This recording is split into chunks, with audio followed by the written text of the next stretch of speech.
All right, everybody. Welcome back to another episode of Birds on the Farm. As always, I'm Sandy. I'm joined by Kareem today. We've got a huge slate to get into. We honestly just can't wait. But real quick, in the MLB world, there's some exciting stuff going on. Obviously, the World Series starts this week. We've got Dodgers, Yankees, a matchup some people, such as Andrew from Dealing the Cards, are really excited for. Some people, such as myself, a little less excited about it. But we just have to address the elephant in the room here. Kareem, you're a big Tommy Edmond supporter. The Cardinals trade him away, and what happens? LCS MVP, right? We've seen this before. We've done this several times. And if that wasn't bad enough, obviously Lane Thomas had a big moment in the ALDS. So just another year with some former Cardinals cutting it up in the playoffs. I guess it just is what it is, right? What's your take on that? I'm happy for Tommy Edmond, first and foremost. This is a guy that I think he had one of the more underrated, careers as a Cardinal, over the past 4 or 5 years. It's been really impressive to see him, play top-notch defense, not only at second base or shortstop, but literally everywhere. You plug him into center field, he's elite there. This is someone that is a respectable bat too. I think he's, maybe a little bit below average, around average, but he crushes lefties, and we really saw that in the NLCS where he was hitting cleanup for the Dodgers when they were facing lefties, and he made his mark winning the NLCS MVP. And I mean, Cardinals fans, like, this was inevitable. Let's be honest. I mean, when you watch a guy like Randy Arozarena go out there and have the kind of success he had in the postseason, Jose Adolis Garcia, obviously, just a bunch of Cardinals having success, in the playoffs, which, we hope that would be for us instead of for other teams. But I'm happy. Tommy Edmond was a great player for us for so many years. And I know a lot of people are looking back and saying, oh, we shouldn't have traded him. I thought the trade made sense at the time. Absolutely. I thought getting Eric Fetty was going to help this team more down the stretch to potentially get to the playoffs. I know it didn't end up working out, but I still think, at the time it made sense for them to make that trade. Sure, like, is Tommy Edmond more valuable in a vacuum? Is he going to get more prospects in a package back? I think so. But in the moment, I thought it made sense for the Cardinals to make that trade. And I'm not going to be here, saying the front office made this terrible move. Like, it definitely made sense at the time. Yeah, and let's not forget Eric Fetty is still a 5.5 WAR pitcher, and there are real concerns about Tommy Edmond coming back at any point in time for the Cardinals for a while. There were some real problems with communication, with the injury going on, and I'm not going to throw the blame on Tommy for that. Obviously, the Cardinals organization needed to do a much better job with his rehab. As a fan on the outside, it was very frustrating to hear setback after setback, no timetable for return. But yeah, happy for him that he gets to go there. And let's be honest, if it wasn't Tommy Edmond, it was going to be Jack Flaherty or someone else, some form. It's a thing now. So it's got to happen. But anyway, obviously there's baseball happening on the field there, but there's also real results to discuss for guys in the Cardinals system. We're not in the playoffs, but we're in the Arizona Fall League because every team gets to send guys there. So everyone gets to be excited about that. If you want to learn a little bit more about the Fall League, we talked about it in episode 2.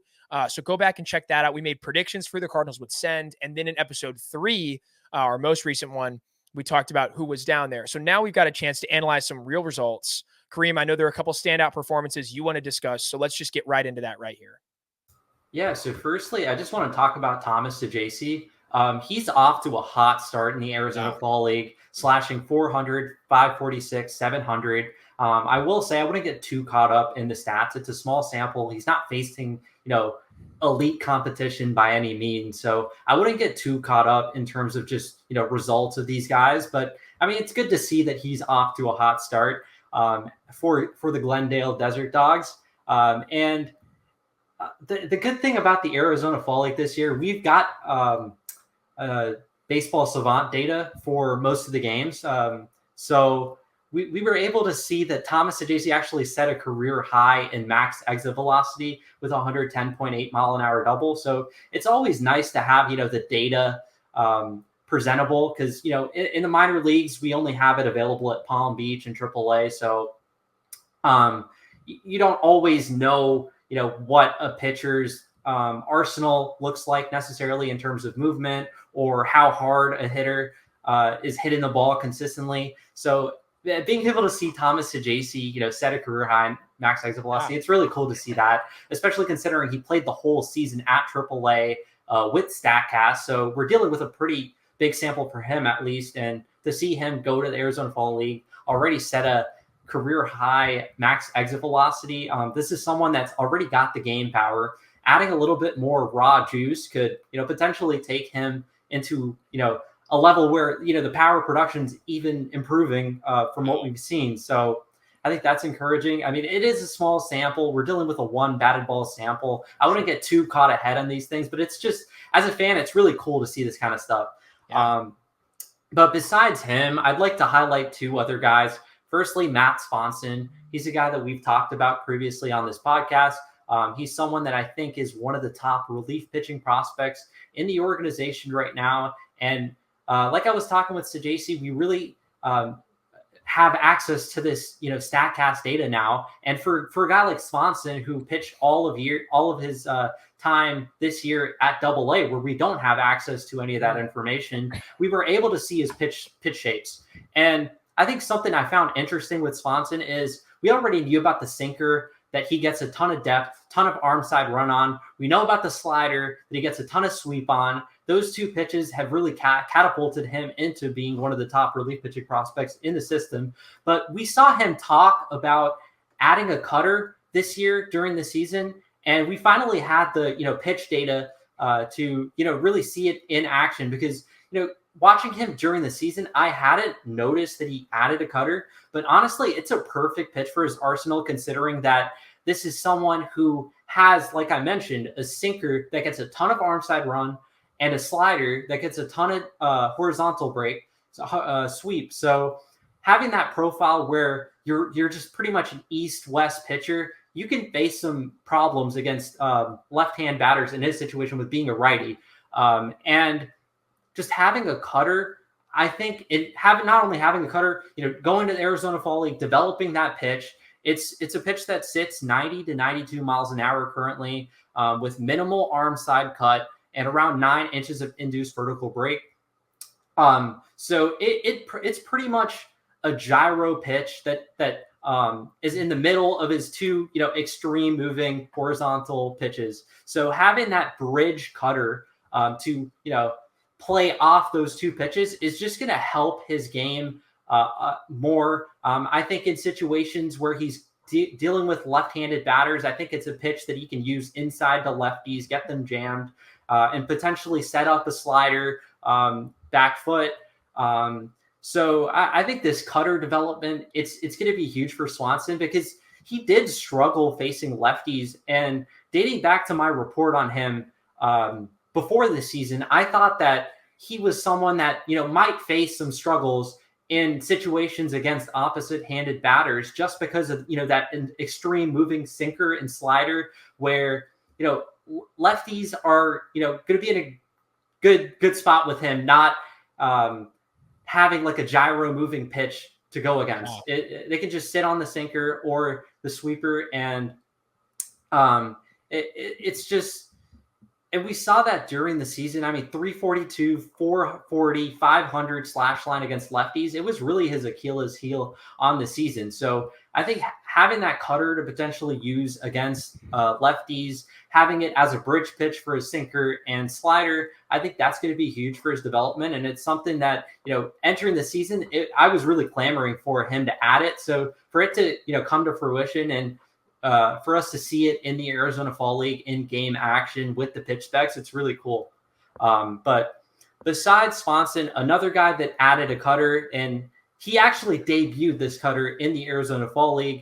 We had all of his StatCast data at Palm Beach. He had a cup of coffee at Peoria, but I'm talking about Ixan Henderson. Much like Svanson, it's an east-west profile. He's got a four-seamer that gets solid depth for his vertical release, but it gets a ton of arm side run too. And much like Svanson, he's also got a sweepy slider.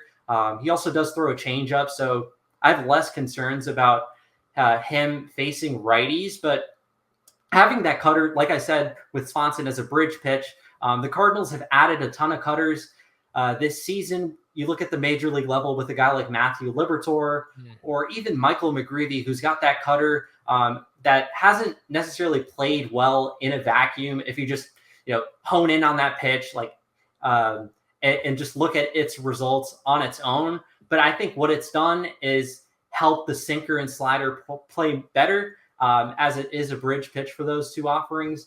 And overall, it's really cool to see the Cardinals, put an emphasis on, adding pitches where, yes, Henderson and Svanson both needed cutters in their arsenal, in my opinion. And to see them add cutters this season, to see Matthew Liberatore add a cutter and that pitch really worked for him. And obviously Michael McGreevy, it's great stuff. And I think the Cardinals player development is going to be, doing some great things in the future. And I'm really excited to see, what happens in the Chaim Bloom era in St. Louis, because we have a lot of talented pitchers in this organization. And just like we talked about in the last episode, having a little bit more pitch modeling, getting guys to add pitches, I think it's just going to help guys take the next step up in their development. And it's really cool to see some of that come to fruition already with prospects like Matt Svanson and Ixan Henderson in the Arizona Fall League. Yeah, absolutely. It's cool to see you point out like such a nuanced piece of player development and then say the Cardinals are doing a great job with that. That's so important, right? The Cardinals, they're not necessarily focused on the individual results, like the raw data from just this pitch, but it's about how this pitch brings together someone's arsenal as a whole. And like that kind of thing is what sets apart bad player development organizations and systems from good ones. And so to see the Cardinals, who, I mean, I don't think anyone would disagree if I say, hey, the Cardinals have lagged behind over the last 5 years, right? They have not been at the forefront of player development. To see them like starting to move in that direction again and do the right things, really exciting stuff. And so now we're going to use that as a bridge to get into the bulk of the episode here. And so the goal is to go through each of the 4 levels, right? So from Memphis all the way down to Palm Beach and say these are like the important players sort of that had their best individual seasons there, right? So we're not going to mention a guy like Quinn Matthews, probably the best prospect in the entire system this year in terms of like results from this year, but he didn't stay long enough at any individual stop to be the best guy at that position or on that side of the ball at that stop, right? So we'll do a pitcher and a hitter from each organization, starting with Memphis here. So I know Kareem's got some guys he's excited to talk about. Let's get straight into it. Yeah, let's start off with Matt Koperniak, left-handed hitting outfielder. He played all season at Memphis, and he was really, their MVP for the whole season, man. Like, this is someone that slashed 309, 370, 512 with 20 home runs and 513 plate appearances. This is someone that was an undrafted free agent in 2021. And ever since, joining the Cardinals organization, he's hit it every stop. This is someone that's got plus contact skills, and it's really a contact-driven profile for him. But this season, he's added some raw power to his game. His 90th percentile exit velocity increased from 101.2 miles an hour from last year to 104 mile an hour this year, which is a huge jump. And, credit to Baseball America for posting that. He was among the top minor leaguers in adding to his 90th percentile exit velocity. They mentioned him in one of their articles. And with that uptick in raw power, he also saw a game power uptick as his ISO jumped from 148 to 203. Wow. Now, do I think Koperniak's going to be a plus power bat at the next level? No. I think this is someone that's got, fringe average raw power, maybe a little bit above average raw power now. But with his sprays, I think he's more of a below average, slightly below average power bat, more of a contact-driven approach, as I've been saying. But I think there's enough in his offensive profile for him to be a potential bench piece, especially given his versatility in the outfield. I think this is someone that can handle a left field or right field at an adequate level. And obviously, center field is a position where he's not necessarily going to play an elite level at, but I think he is serviceable enough to play in at center field, given his athleticism and the little time we've seen him play in the minor leagues. Yeah, it's really interesting you talk about Koperniak that way. By the way, former member of the Great Britain team in the World Baseball Classic. Fun fact about him, some lore there. But it's great for the Cardinals to have a guy like this develop, because you saw this year, Michael Ciani got a ton of run with the organization. And while Koperniak, like you said, he's not going to be Ciani defensively, really no one is. Ciani probably should have won the Gold Glove. One of the biggest snubs out there this year. I mean, we got to talk about that for a second. But he's a generational defensive player in some ways. Koperniak's not going to be that. But Koperniak's also not going to be the worst qualified hitter in a Cardinal uniform in the last 2 decades. So that's a really big thing pointing in his favor as well, right? Also, with Michael Ciani, I don't think I've ever in my Cardinals fandom seen the team get like stretched to the point they did where Michael Ciani had to play. When I say that, what I mean is Ciani was probably their 6th option in center field when the offseason started. So obviously the plan A was Tommy Edmond, who never got healthy, as we discussed earlier in the episode. Plan B was Dylan Carlson, who got hurt during spring training. Plan C was Lars Nootbaar, who got hurt, and then they decided they didn't want to risk him in center field. I would argue Plan D was Tyler O'Neill. If they knew there were going to be these problems, there's no way they trade him and they give him some more run in center field like they have in recent years. Plan E was Victor Scott, and that obviously didn't work out. They didn't want to tank his development by just shoving him up there, a la Scott Hurst from back in the day. Plan F now is Michael Ciani, right? Like that's your 6th string guy in some ways. So for the Cardinals to have someone like Matt Koperniak, potentially a bridge player, maybe someone that, you know, you can at least split time so it's not Ciani in the outfield every day if there are problems again next year. It's really good for them to have. And it's something they could have used this year, but obviously we're not going to be complaining about having it for next year, right? So that's great. But here, let's keep going. Who's your next guy, Kareem? Yeah, so now we're heading over to the pitching side of things for Memphis, and we're going with Michael McGreevy. McGreevy's the guy, 150 innings for Memphis, which was 3rd highest in AAA, and that's he literally pitched in the major leagues too. So that's absurd. Like how much volume he was able to give the Cardinals this year, and something the Cardinals player development put forth this year was an emphasis on pitching innings. And we certainly saw that with Michael McGreevy this year. So McGreevy was a rough start, but in 92 2/3 innings since June at AAA, he had a 2.91 ERA, and he had a really impressive 24.6% strikeout rate. Now, is McGreevy going to be a guy that's going to strike out a ton of hitters at the next level? No, but it's nice to see him make some improvements in that department. And with him obviously getting a lot of ground balls, avoiding home runs, I think having a profile where you get a little bit more strikeouts too, I mean, that's really enticing. And so it was a 3.6% increase in his strikeout percentage from his previous season, which is pretty big. And I think a big reason for that can be credited to a couple of things. Firstly, McGreevy changed his slider. He added 5 inches of sweep to the pitch. He did sacrifice about 1 mile an hour on the pitch, but overall, I think in a vacuum, in terms of just pure stuff, the pitch played better. And we saw that with the whiff rates a lot better than what we had seen last year. McGreevy also introduced a cutter as a bridge pitch, as we talked about earlier.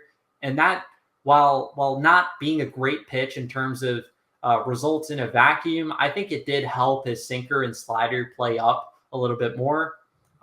So yeah, Michael McGreevy is my pick. I think this is someone that's going to get a lot of run next year in the Cardinals rotation. I think starting out of spring training, this is going to be someone penciled into the rotation. And I hope that, he's able to stay healthy, because I think, a lot of the improvements that we saw in AAA, I think he's just going to carry it over to the next level. And I'm really interested to see what it looks like in a larger sample, because we saw, with the few appearances that he made at the major league level, it looked like his stuff was going to play at the next level. So in a larger sample over a full season, I'm really interested to see what Michael McGreevy's production looks like. I do think this is someone that's more of a 4 or 5 starter. But if the Cardinals are able to get that kind of production out of a guy that's not getting paid a ton, I think that's going to be huge for this team. And hopefully, it's one less starter that you have to sign in free agency. Yeah, I've said it a lot. I said it on the episode with Bernie on Dealing the Cards.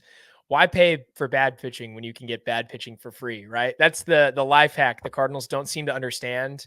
And Michael McGreevy's a little more than bad pitching, too. He's actually good. And so if you can have him at the back of your rotation, what kind of timeline are we living in where Michael McGreevy, the guy that a lot of people wrote off as a non-prospect, looking at, not you, Kareem, I know you were with me. You were in the trenches with me, a Michael McGreevy stan.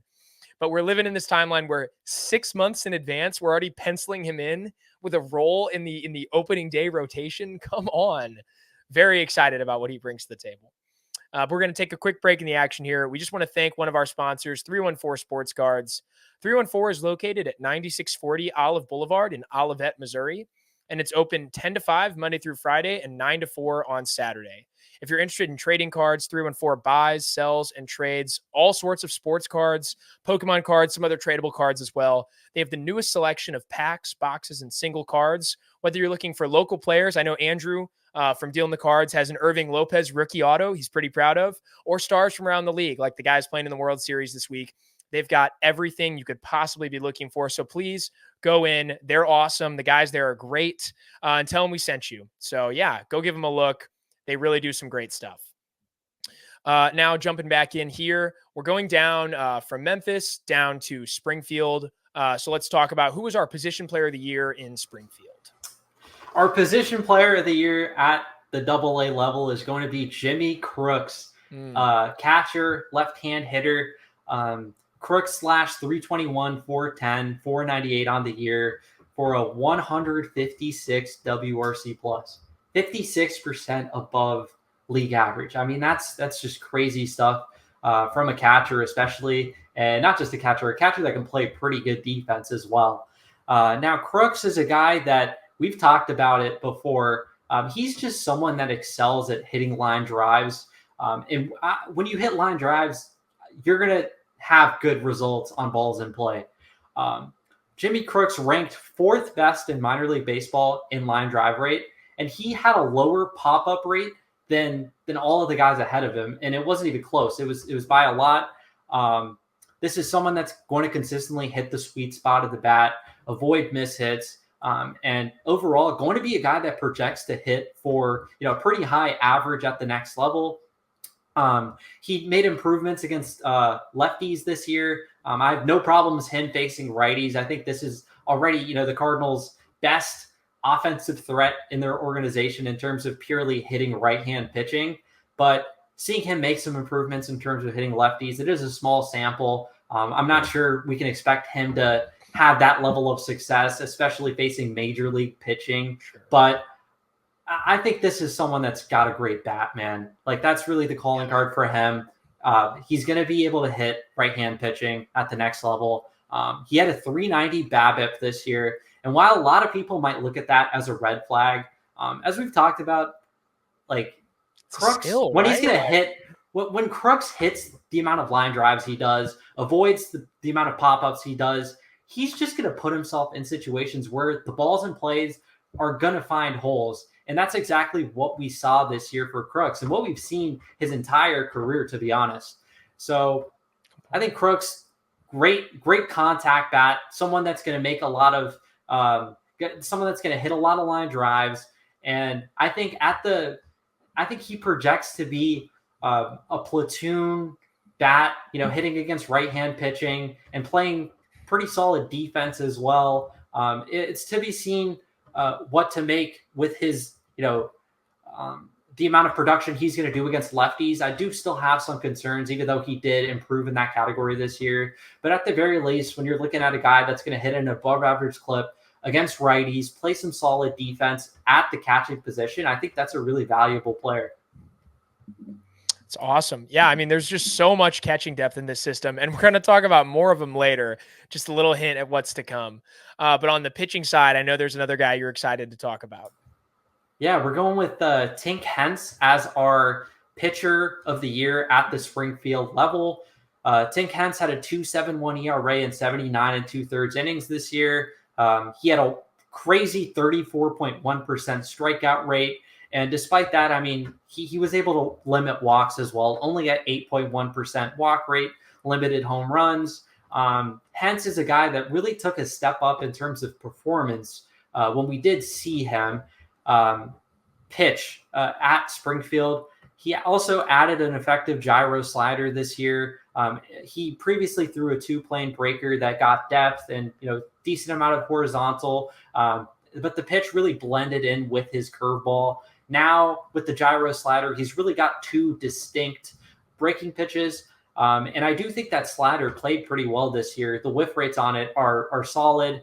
And obviously, Tink Hence, we can't talk about him without bringing up his changeup, which is one of the better pitches in minor league baseball. Had a ridiculous whiff rate this year. And Hence is comfortable throwing that pitch against lefties and righties. So I think Hence, he's really got the arsenal to be a guy that's going to be a starter, but it's really, him just making sure from a start to start basis, he's able to, remain at peak performance, because I did see this year, even, he did deal with some injuries. Now, do I think these injuries are, major red flags, like in a vacuum? No. What I have more concern in, and we've talked about this in the past, is just his ability to go from start to start, be 100%. And Jose Lajera, the manager for Springfield, said that Hence wasn't 100% the whole year. Now, him pitching at the level he did without being 100% is, crazy. Imagine if this is a guy, gets a good offseason in, gets some strength and conditioning work, and is able to, consistently be a guy that, from a start to start basis, he recovers well. I think the sky's the limit for Hence. I'm not selling my stock on him at all. I think he's one of the more talented pitching prospects in Major League Baseball right now. But we're going to have to see him take steps up in terms of recovering from start to start. And it's something I'm going to be honing in on next year, watching, very closely, because I think it's really important in his development.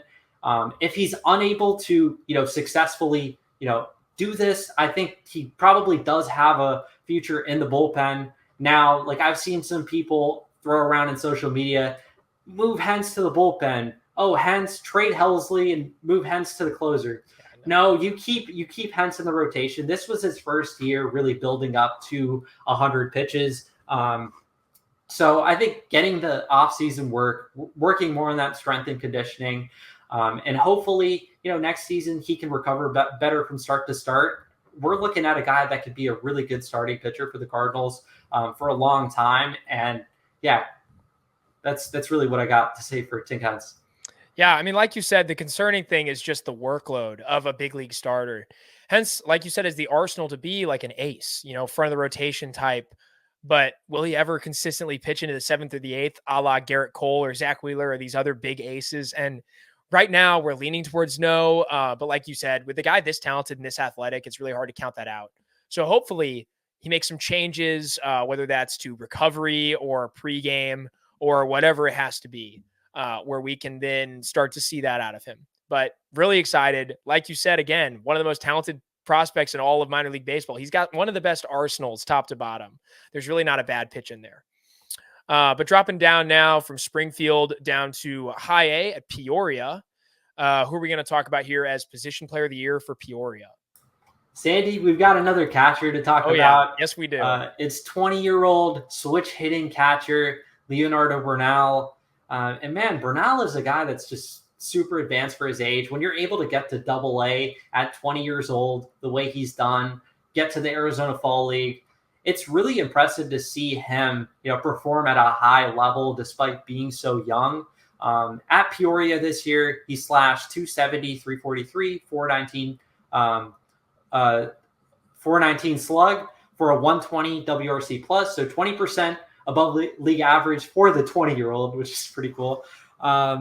He got promoted, like I said, to AAA at the end of the year. He's currently playing in the Arizona Fall League. And Bernal is a guy, we just talked about his offensive skill set. I think his defense has also taken a step up. This is someone that threw out 35% of runners this year between Peoria and Springfield. And if he can carry that level of success onto, Double-A, Triple-A, and the next level, he's going to be a pretty good defensive catcher too, to go along with what he's able to do offensively. So really excited about Leonardo Bernal. In terms of, the Cardinals organization, if there's a guy that's performing super well despite being so young. I mean, he's the guy that you talk about, and with that comes a lot of excitement. So really excited to see really excited to see Leonardo Bernal next year. I think he'll play in Double-A most of the season. Hopefully, get a cup of coffee at Triple-A if all goes well. And yeah, Leonardo Bernal, really exciting, and it's going to be fun to see him, finish off his stint in the Arizona Fall League and hopefully carry that over to the Double-A next year. Yeah, it's so rare to see a catcher so advanced at such a young age, right? Like, there's so much you're having to deal with as a guy like that. You're developing as a defender behind the plate. So you're developing as a receiver, then also as a defender, which is a little different for catchers, right? You got to be able to control the running game. You just have to know the game so well, and then also to be developing a bat like Bernal. There's just so much to love with him. The sky is truly the limit. The Cardinals should be really, really happy with what they've got in him. And I think he's a guy who could get a lot more recognition from national outlets over the next 2 years before we get ready to potentially see him make a big league debut. Yeah, Sandy, I just wanted to add a little bit more on Bernal. This is someone that's equally impressive from the left side of the plate to the right side of the plate. I think with a lot of switch hitters, you worry about, one side so much better than the other. Like, at the start of the episode, we were talking about Tommy Edmond. I think Tommy Edmond is someone that should be hitting right-handed. I'm going to be honest. Yeah, absolutely. But Bernal is a guy that, he hits well. The underlying data is impressive from both sides of the plate. And really, really interested to see, how he's able to develop. Absolutely. And now for the minor league pitcher of the year from Peoria. Yeah, we're going to go with Darlin Saladin. He's a guy I wrote about at the start of the season. He was getting no sort of recognition, and I dropped a bombshell, with my that's right. Remember the Name series, and he went on to have a fantastic season, man. The first thing that stands out with Saladin's obviously that fastball. It's one of the best fastballs in the organization, to be honest. 92, 93 miles an hour, flat vertical approach angle, and it's also the vertical approach angle. It's not that it's just when he throws it up in the zone, it's a pitch that's got a flat VAA. He's able to consistently get it up in the zone at a higher rate than anyone. I think that's the most impressive thing. When just scouting Saladin this year, he's got some of the best fastball control that I've seen in quite some time. And him being able to optimize that pitch, throwing it up in the zone, it's really helped him a ton. And, frankly, I think it's honestly like the big reason why he's able to have so much success on the mound. So at Palm Beach, he had a 1.95 ERA, 28% K rate, 6% walk rate in 60 innings. And he ended up getting the call to Peoria, where he ended the season. He had a 3.43 ERA, but that also comes with improved strikeout rates, improved walk rates. The fielding independent pitching was better. So it's not like his results were that much worse. He went over to Peoria and he had a ton of success there as well. And obviously with being the Peoria pitcher of the year. And Saladin is someone that's Rule 5 eligible this year. Now, do I think this is someone a team is going to take a chance on in the Rule 5? I'm not sure, but with the state of the Cardinals right now, I wouldn't even risk it. Saladin's a guy that's, I think is a fringe top 15 prospect in the organization right now. And regardless of whether you think he's ready for the big league level or not, I think the talent is there for him to be a potential contributor in the future. And he's honestly more poised than, your average high A pitcher. So I think Saladin is a guy that I personally would protect for the Rule 5 draft. Wow. But yeah, that's my guy, Darlin Saladin. Started off the first couple weeks of the season at Palm Beach. I noticed, his pitch specs. Yeah, I found that it was really unique how much ride he got for his vertical release, how consistently he was able to throw his fastball up in the zone, and he ended up having a tremendous season. So props to him. He's a really fun arm, and I think it's a guy that the Cardinals fans should really get accustomed to, because I think he's one of the top pitching prospects in the organization. I mean, look, this right here is why you follow Kareem on Twitter at KareemSSN. You get this kind of stuff. You get these bites, right? He's always dropping videos of guys that he's watching that you might not be. And so if you go out there, follow him. The stuff I've said it 100 times. I'll say it again. I can't believe it's not behind a paywall. It's better analysis than you get from almost anyone on Twitter. That's where I learned about Darlin Saladin. So get on there, follow Kareem. And if you're lucky and you stay on here, we'll hear his prospects of the year from Palm Beach. Right. So let's get right to it here. Yeah. So starting off with hitter, I could have gone with, I think in terms of performance, Miguel Villarreal is probably deserving. I will say JJ Weatherholt, the way he was able to end the year, especially in that playoff run, I think he's one of the key reasons for them winning the championship. But I got to go with Chase Davis, man.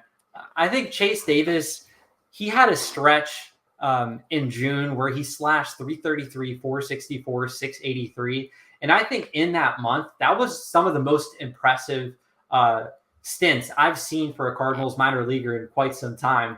He was just hitting everything on hard. He was getting to his pull side in the air a ton. He wasn't striking out, wasn't whiffing, was drawing so many walks. I think he had a 22% walk rate and had like a 15% K rate while hitting a ton of home runs. So really able to show what he was able to do at Arizona and why the Cardinals drafted him in the first round pick. And when you're able to see him have that kind of success after getting to a somewhat slow start in his professional debut, it was really, fun to see that stretch. I think Chase Davis is someone that's, got a ton of potential, was able to make his way all the way to AA, had a strong season at Peoria after being promoted. But yeah, Davis is a guy that he adjusted his swing throughout the year, especially at the start of the season. In spring training, we saw him completely alter his swing. At the start of the year, he went back to more so what his swing was at Arizona. But as the season went on, he was slightly tinkering. In terms of his feet placement, he had a very wide swing, but during his stretch in June, he really moved closer together, and I think that just gave him more balance at the plate. He also slightly tinkered with his bat placement, so made some changes, and from that on to the end of the year, he was really impressive, able to get to AA, and I think that's where we'll see him start next year. Davis is a guy that draws a ton of walks. We've seen the raw power with StatCast data. It's really impressive. I'd like to see him avoid hitting ground balls a little bit more. I think there's more power production in his game to come as he, consistently gets the ball, lifts the ball in the air. He does do a good job at getting it to his pull side. It's just about, hitting the ball in the air more consistently because the ground ball rate is a little higher than you would want for a guy that's got the majestic raw power that he does. So yeah, Chase Davis is my hitter for Palm Beach, my top hitter this year for Palm Beach. And it really comes down to that June. I thought it was, one of the most impressive stretches that I've seen. And you could really feel his presence every time he stepped up to the plate. And it was really fun to see that. That's awesome. Yeah, I mean, how fast do you think he could move through the upper levels of the system? And when, because obviously he was a first-round pick. He's taken out of college, so he's an advanced bat. He's old. How quickly do you think Cardinals fans could start to think about seeing him in St. Louis? I think he plays most of the season next year at AA. Depending on how he plays, maybe he gets a cup of coffee at AAA at the end of the year. But more than likely, I think this is someone that plays most of the season next year at AA. And then 2026, I think he plays AAA. And when you're at AAA, you're pretty much at the cusp of being a big leaguer. So I wouldn't be surprised if he gets some time in the major leagues in 2026. That's awesome. So you could really see him, JJ, and maybe like Jimmy Crooks, a couple of these other guys coming up to the big leagues at the same time, 2026, potentially 2027, another wave of young hitters to augment what the Cardinals have. So that's really exciting. There's a lot going on down here, even though the Cardinals aren't at the top of the rankings system-wise, still a lot of talented names. And there's one more talented name for us to go over, right? So Palm Beach Pitcher of the Year, who is it? Yeah, I got to go with Chen Wei Lin. I mean, this guy was an absolute workhorse, absolute dog for Palm Beach. He pitched there all year, 116 innings, 2.79 ERA, 26.6% K rate, 7.8% walk rate. And the calling card with Chen Wei Lin's really that changeup. Obviously, when you throw 90 Chen Wei Lin got up to 101 miles an hour on that fastball, consistently was 96, 98. And when you have that with a pitcher, it's not I will say it's not a super bat missing pitch. It's more of a contact manager. He doesn't get a ton of ride on it, but he does get a ton of arm side run on the pitch. And especially to righties, I mean, that's a tough pitch to square up. And we really saw that at Palm Beach. It was a pitch that, hitters really struggled going up against, even if the strikeout numbers or the whip numbers weren't crazy with that pitch. The changeup is his best secondary at the moment, was a pitch that performed really well, was his best performing pitch at Palm Beach. But he's got a few other exciting offerings, in my opinion.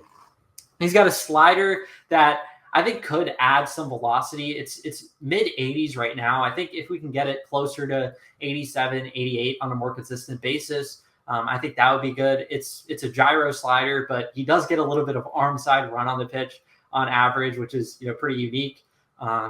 But besides those three offerings, also throws a sinker every now and then. And I think the most interesting pitch in his arsenal is a splitter that he added this year, but he sparingly threw it. When he did throw it, the command was a little iffy on it, but the whiff numbers were ridiculous. And I think if there's an offering in Chen Wei Lin's arsenal that's got the most potential, it's definitely that splitter.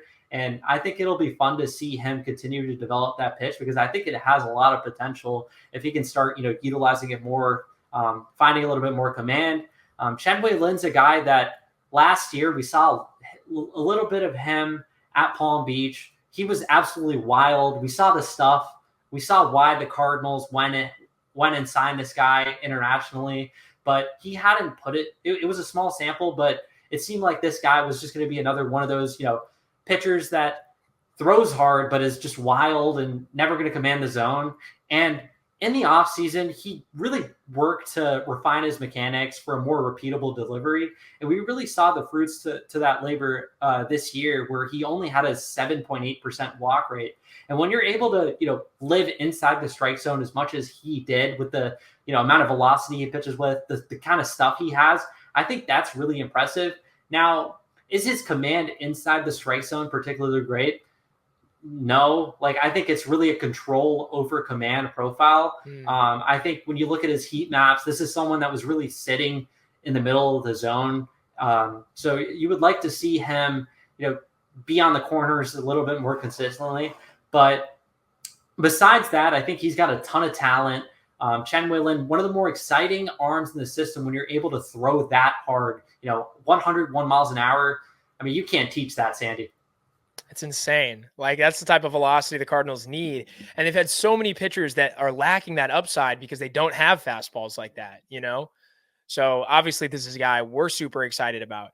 What do you see his timetable as being? And is this the type of arsenal that could someday, obviously not in its current form, but if it continues to develop, could someday profile as a 1 or 2?